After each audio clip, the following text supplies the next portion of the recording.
Ngayong araw nga pala, tumulong ako sa paggawa ng bahay ko. Day off ko kasi ngayon. Pero bago ako tumulong, pina-enroll ko muna yung anak ko sa eskwelahan. Kasi malapit na magpasukan. Kaya tumulong ako kasi gusto ko na rin tong matapos. Dalawa nga lang para silang gumagawa dyan. Si tatay saka si Tito Aldrin. Wala kasi silang taga-abot. Kaya ito, aura-aura lang.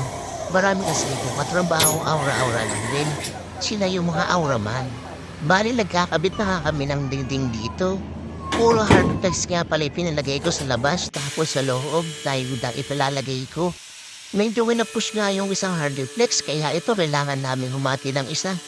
Yan, makikita niyo naman sukat na sukat, tuwid na tuwid ang pagkakahati ni tatay. Tapos si Tito Aldringo, ito, nag-ribbit kasi hindi ko abot yung taas. Medyo kinapos nga ako sa taas, kaya binigay ko sa kanya yung ribbit. Hindi ko abot eh. Mahangin nga pala sa taas ng bahay namin kasi maraming puno sa likod ng bahay. 3:00 na nga pala, kaya kailangan ko na sila ipagluto ng merienda. Pero bago ko sila ipagluto, susundayin ko muna ang misis ko sa trabaho. Kasi uwian na niya. Eto nga at bababa na ako. Yung mataas nung binababa ko na to. Oops! Mutik pa nga pala akong madaba dito. Eto na nga at nasundo ko na ang misis ko. Dumaan muna kami ng tindahan para bumuli ng pancit canton. Yung kasi ang lulutuin ko pang merienda. Tapos bibili na rin ako ng tinapay. Yan muna ang ipapamerienda natin sa kanila ngayon.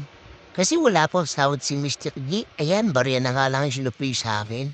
Kaya ito, hanggang pakwit na lang muna ako. Nakikita niya naman. Medyo ulas-ulas pa nga ako dito. Kasi pawisan ako. Pero kahit pawisan ako, quit pa rin ako. Oh. Kita niyo, oh. Baka mabanggapan yan. Toy kinang pakwit. Eto at ang arating na kami sa bahay. Magluluto na ako ng merienda namin. At may narita nga pala ako naghihintay sa amin.